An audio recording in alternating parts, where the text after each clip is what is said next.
Gen Z आन्दोलनमा 19 जनाको ज्यान लिने गोली चलाउन आदेश दिने पिटर वान। बल प्रयोग गर्ने पहिलो आदेश पिटर वान कल साइनका उच्चतम अधिकारीबाट आएको थियो। कर्फ्यू लागिसकेको छ, आदेश माग गरिराख्नु पर्दैन, आवश्यक बल प्रयोग गर्ने। 6 महिनापछि बीबीसीको खुलासा, आइजिपी चन्द्र कुबेर खापुङले आदेश दिए, प्रहरीले जेन्जीमाथि गोली बसायो।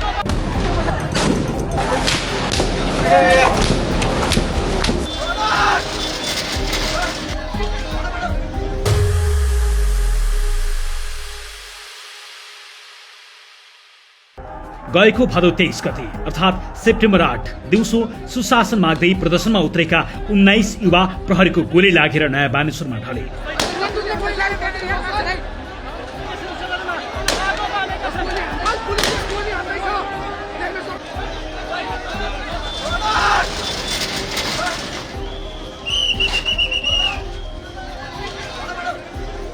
गोली कसले चलायो? प्रहरीले स्पष्टै छ, तर गोली हान्ने आदेश कसले दियो यसको जवाब छैन। जेन्जी प्रदर्शनको करिब 6 महिनापछि बीबीसीले सार्वजनिक गरेको अनुसन्धान रिपोर्टले भनेको छ ती नवयुवाहरूमाथि गोली चलाउन आदेश दिने अधिकारी तत्कालीन प्रहरी महानिरीक्षक चन्द्र कुबेर खापुङ हुन्। धेरैमा आशंका थियो गोली चलाउन आदेश प्रहरी प्रमुखले दिए वा काठमाडौँका सिडिओले। बीबीसीको अनुसन्धानले भनेको छ गोली चलाउन आदेश दिने पिटर वान हुन्। पिटर वान प्रहरी महानिरीक्षक खापुङको कल साइन हो। बीबीसी वर्ल्ड सर्भिसको टोलीले सेप्टेम्बर 8 का घटनाहरूको विवरण भएको प्रहरीको आन्तरिक कागजात फेला पारेको छ, जसमा पिटर वान कल साइन प्रयोग गर्ने व्यक्तिले कर्फ्यू लागू भएको 10 मिनेटपछि र फिल्डमा रहेका अधिकारीहरूले घातक हतियार प्रयोग गर्न बारम्बार अनुमति माग गरेपछि आफ्ना अधिकारीहरूलाई आवश्यक बल प्रयोग गर्न आदेश दिएको खुलासा भएको छ। बीबीसीआई इन्भेस्टिगेसनको स्रोतका अनुसार पिटर वान नेपालका पूर्व प्रहरी महानिरीक्षक खापुङले प्रयोग गर्ने कल साइन थियो। खापुङले आफूले आदेश दिएको कुरालाई अस्वीकार गरेका छैनन्, तर नेपाल प्रहरीले भने सरकारी सुरक्षा समितिको स्वीकृतिपछि र नेपाली कानून बमोजिम अन्य सबै प्रकारका बल प्रयोग गरिसकेपछि मात्र यस्तो आदेश दिएको बताएको छ। नोभेम्बरमा अवकाश प्राप्त गरेका खापुङले यसबारे प्रतिक्रिया माग्दा जवाफ नदिएको बीबीसीले उल्लेख गरेको छ। उनले घटनाका लागि आफू जिम्मेवार नभएको बताएका छन्। नेपाल प्रहरीले हामीलाई दिएको जवाफ अनुसार बल प्रयोग गर्ने निर्णय काठमाडौँ जिल्ला सुरक्षा समितिबाट आएको थियो।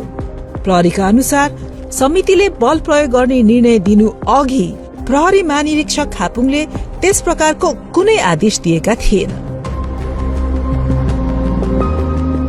अन्य बीबीसीले परीक्षण गरेका भिडियो प्रमाणले 19 जना पीडित मध्ये सबैभन्दा कान्छा 17 वर्षीय श्रेम चौलागाई निहत्था रहेको र मृत्यु हुनु अघि शान्तिपूर्ण रूपमा घटनास्थलबाट बाहिरिने प्रयास गरिरहेको देखाउँछ। यहाँको हिंसाबाट तर्केर श्रीयम चोकतिर फिर्ता हिँड्छन्।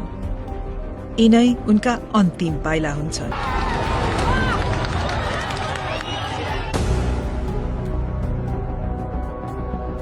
भदौ 23 र 24 गतेका घटनाको छानबिन गर्न सरकारले पूर्व न्यायाधीश गौरी बहादुर कार्कीको संयोजकत्वमा जाँचबुझ आयोग बनाएको छ र कार्की आयोग प्रतिवेदन लेखनको अन्तिम तयारीमा छ। बीबीसीले लेखेको छ सेप्टेम्बर 8 मा राजधानीमा मारिएका 19 जना मध्ये स्कुलको पोसाकमै रहेका एक किशोर पनि थिए, जसलाई भिडबाट टाढा जाँदै गर्दा टाउकोको पछाडि गोली हानिएको थियो। यहाँको हिंसाबाट तर्केर श्रीयम चोकतिर फिर्ता हिँड्छन्। यिनै उनका अन्तिम पाइला हुन्छन्। जेन्जीहरू किन प्रदर्शनमा आए? बीबीसीले स्पष्ट भनेको छ नेपाल एक किशोरावयको लोकतन्त्र हो। 10 वर्षसम्म चलेको र 17,000 भन्दा बढी मानिसको ज्यान गएको गृहयुद्धपछि सन् 2008 मा यो गणतन्त्र बनेको थियो। नयाँ संविधानले नयाँ सुरुवातको बाचा गरेको 1 दशकपछि पनि धेरै युवाहरू ती आशाहरू पूरा नभएको बताउँछन्। केही अनुमानका अनुसार करिब 5 मध्ये 1 नेपाली युवा बेरोजगार छन्। यसको धेरै जसो निराशा अनलाइन मार्फत व्यक्त गरिएको छ, विशेष गरी 14 देखि 29 वर्ष उमेर समूहका जेन्जी बीच। गत अगस्तमा जेनजेड अभियन्ताहरूले सामाजिक सञ्जालमा सम्भ्रान्त वर्गको विशेष अधिकार प्राप्त सन्तानलाई लक्षित गर्दै नेपो बेबी जस्ता शब्दहरू प्रयोग गर्न थाले। सेप्टेम्बर 4 मा सरकारले फेसबुक, युट्युब, इन्स्टाग्राम र एक्स लगायतका केही प्लेटफर्महरूमा प्रतिबन्ध लगायो। त्यसपछि अभियन्ताहरू गेमिङ च्याट प्लेटफर्म डिस्कर्डमा सरे, जुन संगठित हुने मुख्य केन्द्र बन्यो। त्यही युथ एजेन्ट्स करप्सन र भ्रष्टाचार विरुद्धका युवाहरू फोरममा सदस्यहरूले सेप्टेम्बर 8 मा संसद बाहिर प्रदर्शन गर्ने योजना बनाए। त्यसपछि उनीहरू भदौ 23 अर्थात् सेप्टेम्बर 8 मा प्रदर्शनका लागि फेला भए। घटनाले थप आन्दोलन निम्ति आयो, जसका कारण नेपालका प्रधानमन्त्रीले राजीनामा दिनु पर्यो र त्यसको भोलिपल्टै सरकार ढल्यो। बीबीसीले थुप्रै तथ्य र प्रमाण सार्वजनिक गरेको छ। ती कसरी प्राप्त भए त्यो पनि खुलाएको छ। रिपोर्टमा भनिएको छ बीबीसी वर्ल्ड सर्भिसको टोलीले भदौ 23 का घटनाहरूको विवरण संकलन गरिएको एक आन्तरिक प्रहरी दस्तावेज फेला पारेको छ। उक्त दस्तावेज अनुसार कर्फ्यू लागू भएको 10 मिनेटपछि र फिल्डमा रहेका अधिकारीहरूले घातक बल प्रयोग गर्न बारम्बार अनुरोध गरेपछि पिटर वान कल साइन प्रयोग गर्ने व्यक्तिले आफ्ना अधिकारीहरूलाई आवश्यक बल तैनात गर्न निर्देशन दिएका थिए। पिटर वान पुलिस आइजिपी को कल साइन हो र त्यतिबेला आइजिपी चन्द्र कुबेर खापुङ थिए। बीबीसीले जाँच गरेका भिडियो प्रमाणले देखाउँछ कि 19 जना पीडित मध्ये सबैभन्दा कान्छा 17 वर्षीय श्रीम झोलागाई निशस्त्र थिए र मृत्युको समयमा घटनास्थलबाट बाहिर निस्कन खोजिरहेका थिए। जिन्जी आन्दोलनकै उपलब्धिका रूपमा फागुन 21 मा चुनाव हुँदैछ। भोट हाल्न अब केही दिन मात्रै बाँकी छ। चुनावको मुखमै बीबीसीले प्राप्त गरेको प्रहरी लग र कार्यरत अधिकारीहरूको भित्री विवरणका आधारमा गोलीबारीसम्म पुर्याउने घटनाक्रमको श्रृङ्खला स्थापना गरेको छ। बीबीसीले आफ्नो अनुसन्धानलाई बलियो देखाउन 4000 भन्दा बढी भिडियो र तस्बिरहरूको विश्लेषण गरेको छ। सडकमा रहेका मानिसहरू र कमान्ड सेन्टरका अधिकारीहरूबाट प्राप्त विवरणको पनि विश्लेषण गरेको छ। 10 वर्ष माओवादीले सशस्त्र युद्ध गर्यो, दोस्रो जनआन्दोलनले राजतन्त्र फाल्यो, नयाँ संविधान बन्यो, तर युवाहरूको असन्तुष्टि मेटिएन। बीबीसीले भनेको छ 5 मध्ये 1 युवा नेपाली बेरोजगार छन्। धेरैजसो युवाहरूमा असन्तुष्टि छ, विशेष गरी 14 देखि 29 वर्षका जेनजी भनिने पुस्तामा देखिएको छ। तिनै युवाहरूले साउनदेखि नेपाली कुलीन वर्गका सुविधाभोगी सन्तानहरूलाई बुझाउन नेपो बेबी जस्ता शब्दहरू सामाजिक सञ्जालमा प्रयोग गर्न थालेका थिए। भदौ 19 सेप्टेम्बर 4 मा सरकारले फेसबुक, युट्युब, इन्स्टाग्राम र एक्स जस्ता केही प्लेटफर्महरूमा प्रतिबन्ध लगायो। त्यसपछि युवाहरू डिस्कर्डमा सरे, जुन संगठनको केन्द्र बन्यो। भ्रष्टाचार विरुद्ध युवा युथ एजेन्ट्स करप्सन नामक एक फोरम नै बन्यो र भदौ 23 गते संसद बाहिर विरोध प्रदर्शन गर्ने योजना बन्यो। कलेजको पोसाकमै भ्रष्टाचार विरुद्धको प्रदर्शनमा सहभागी सीएमले आफ्नी आमासँग भनेका थिए, जिन्जी युवाहरू हुनेछन्, म मेरो पोसाकमा हुनेछु, यो शान्तिपूर्ण हुनेछ। सुशासन माग्दै नयाँ बानेश्वर पुगेका उनै सीएमले आफ्नी आमासँग प्रदर्शन सफल भएको खुसी साट्न पाएनन्। भदौ 23 को दिन नयाँ बानेश्वरमा कसरी त्यस्तो भयो? बीबीसीले टाइमलाइन दिएको छ। भदौ 23 को बिहान 9 बजेदेखि काठमाडौँको माइतीघर मण्डलामा युवाहरू जम्मा हुन थाले। संसदभन्दा केही सय मिटर टाढा ब्यारिकेड राखिएको थियो। सुरक्षा अधिकारीहरूले भिडको संख्यालाई निकै कम आकलन गरेका थिए, तर प्रहरीले अनुमान गरेको भन्दा 10 गुणा बढी अर्थात् करिब 30,000 मानिस प्रदर्शनमा आए। बिहान 11:47 मा प्रदर्शनकारीहरूको एक समूहले घेरा तोडेर अघि बढेपछि प्रहरीले ब्यारिकेड छोड्यो।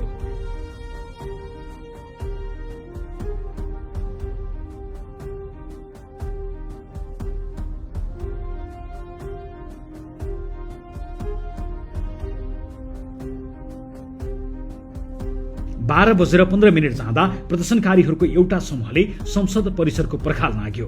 प्रहरीले असुरग्यास र लाठी प्रहार गर्यो, तर डिस्कर्डमा आयोजकहरूले पछि हट्न आग्रह गर्दा पनि भिड पछि हटेन। सरकारी कमान्ड सेन्टरमा नेपाल प्रहरी, सेना, सशस्त्र प्रहरी र गुप्तचरका अधिकारीहरूको उपस्थित थिए, जसको अध्यक्षता प्रमुख जिल्ला अधिकारी छविलाल रिजालले गरेका थिए। कमान्ड सेन्टरमा सीसीटीभी फिडहरू हेर्ने प्रयास गरिए पनि इन्टरनेट जडान स्थिर थिएन। दिउँसो 12:30 मा कर्फ्यू लगाइयो र प्रदर्शनलाई अवैध घोषणा गरियो। केही प्रदर्शनकारीहरूले प्रहरी युनिटलाई घेरेर इट्टा र ढुङ्गा प्रहार गरे र संसदको गेट हाउसमा आगो लगाए। प्रहरी स्रोत र लगका अनुसार आत्तिएका अधिकारीहरूले कमान्ड सेन्टरसँग सहयोग मागेका थिए। लाठी, पानीको फोरा र रबरको गोलीले भिडलाई तितर बितर पार्न नसकेपछि उनीहरूले बारम्बार गोली चलाउन अनुमति मागे। दिउँसो 12:40 मा पिटर 1 बाट आदेश आयो, कर्फ्यू लागू भइसक्यो, थप अनुमति लिनु पर्दैन, आवश्यक बल तैनात गर्नुहोस्। दिउँसो 1:15 मा प्रहरीको प्रत्यक्ष गोली प्रहारबाट पहिलो मृत्यु भयो। 34 वर्षीय विनोद महर्जनलाई टाउकोमा चोट लागेको अवस्थामा बोकेर लगिएको भिडियो देखिन्छ। पछि अस्पतालमा उनको मृत्यु भयो। पहिलो गोली प्रहार संसद परिषदको कुनामा हुन्छ। पीडित 34 वर्षीय विनोद महर्जन हुन्। त्यस गोली प्रहारका कुनै भिडियो हामीले देखेनौं, तर 1:15 बजे टाउकोमा गम्भीर चोट लागेका विनोदलाई बोकेर लैजाँदै गरेको देख्छौं। पछि अस्पतालमा उनी ज्यान गुमाउँछन्। दिउँसो 2:09 मा सीएम शान्तिपूर्ण रूपमा आन्दोलनको फ्रन्ट लाइनबाट पछि फर्किरहेको देखिन्छन्। आफ्नो स्कुलको झोला बोकेर शान्त रूपमा ताली बजाइरहेका उनको टाउकोको पछाडि गोली लाग्छ र उनी भुइँमा ढल्छन्। दिउँसो 2:21 मा प्रहरीले संसद परिसरभित्रबाट प्रदर्शनकारीमाथि 7 राउन्ड गोली चलाएको भिडियो प्रमाणले देखाउँछ। 14 वर्षीय योगेन्द्र नेउपानेलाई गोली लाग्छ र उनको मृत्यु हुन्छ।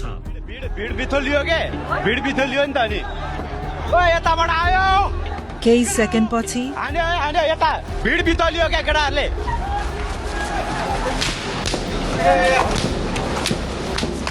7 पटक बन्दुक पड्केको आवाज सुन्छ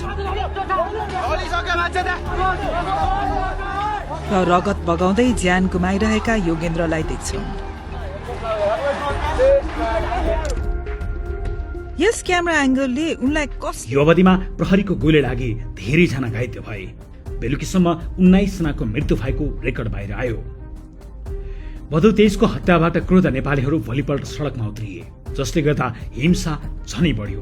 प्रहरी चौकीहरू जलाइए र 3 प्रहरीको मृत्यु भयो। समग्रमा 77 जनाको ज्यान गयो। भदौ 24 अर्थात सेप्टेम्बर 9 को दिउँसो 2:30 बजे प्रधानमन्त्री केपी शर्मा ओलीले राजीनामा दिए र सरकार ढल्यो। बीबीसीआईले त्यति बेलाको कमान्ड पोस्ट र ग्राउन्डको सिचुएसन एनालिसिस पनि गरेको छ र भनेको छ भदौ 23 मा कमान्ड सेन्टरको नेतृत्व काठमाडौँका प्रमुख जिल्लाधिकारी छबे रिजालले गरेका थिए। उनले कर्फ्यू आदेश जारी गरे। त्यसपछि फिल्डमा खटिएका प्रहरी अधिकारीले संसद भवनको सुरक्षाको नाममा प्रहरी आईजीपीसँग गोली चलाउने आदेश मागे।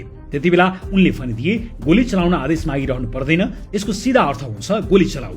खापुङले गोली नचलाऊ भनेको भए पक्कै पनि फिल्डमा रहेका प्रहरी गोली चलाउँदैनथे। गोली चलाउन आदेश मागिरहनु पर्दैन, खापुङको यो आदेश प्रहरी लगमै उल्लेख छ, जसलाई बीबीसीआईले सबैभन्दा ठूलो प्रमाणका रूपमा देखाएको छ। जाँचबुझ आयोगलाई गोली चलाउन आदेश दिएको छैन भनेर पन्सिना खोज्ने खापुङसँग सम्बन्धित दस्तावेज बीबीसीले सार्वजनिक गरिदिएको छ। एउटा पाटो भयो। जाँचबुझ आयोगले भदौ 23 र 24 सँग सम्बन्धित सबै पक्षसँग बयान लिइसकेको छ। प्रहरीका दस्तावेजदेखि सामाजिक सञ्जालमा फैलिएका 10,000 भन्दा बढी भिडियो र तस्बिर पनि आयोगले विश्लेषण गरेको जनाएको छ। अब यहाँ प्रश्न आउँछ, त्यति ठूलो जनधनको क्षतिको असली जिम्मेवार को? राजनीतिक जिम्मेवारी कसको? तत्कालीन प्रधानमन्त्री केपी ओली र गृहमन्त्री रमेश लेखकको जिम्मेवारी कति देखिएला? अनि यही प्रश्न आउँछ, त्यो नरसंहार र विध्वंस संलग्न मध्ये कतिजना कारबाहीमा तानिएलान् अनि उनीहरूलाई कारबाही के होला? यति बेला श्रीएमकी आमा लगायत सबै पीडितहरूका परिवार न्यायको पर्खाइमा छन्। मलाई अझै ऊ गए जस्तो लाग्दैन, ऊ छिट्टै फर्किन्छ जस्तो लाग्छ। बीबीसीआईसँग श्रीएमकी आमा भन्छन्, मलाई लाग्छ ऊ आफ्नो स्कुलको पोसाकमै छ, ऊ आफ्नो झोला हल्लाउँदै फर्किनेछ। रुनै आउँदैन क्या, मलाई गफै राख्न मन लाग्छ क्या, यही छ भन्छु अनि म उसँग गफै राख्छु। कतिखेर आउँछ छिटो आइज, मेरो मनमा त्यही मात्रै घुमिरहेको छ। स्कुलको ड्रेसमा मात्रै झझल्को आउँछ, बिहा बोकेर आइपुग्छ भनेर। मैले त छैन भनेर मैले एक्सेप्ट पनि गरेको छु। अस्ति एक दिन सपना देखेको थिएँ, भगवान्सँग दुईटा थापेर मागेको थिएँ, यसरी आइजन भन्दै यसो गर्थेँ, मागेको थिएँ, त्यसरी आएको त हुन्थ्यो।